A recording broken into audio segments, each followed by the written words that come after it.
कराची में रात के 7:30 बजे ऑफिस से घर आते हुए।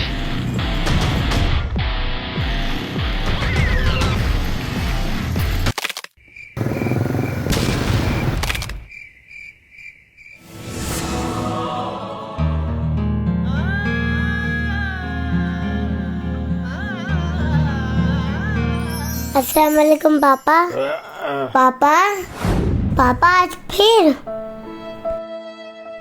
पापा ये रोजाना कैसे हो जाता है?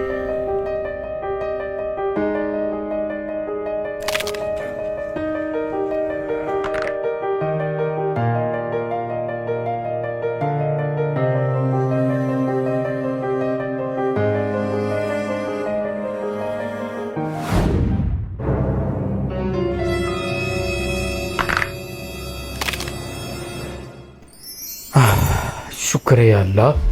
उफ, ये तो रोज का मामूल बन गया यार। पापा ये कब ठीक होएगा?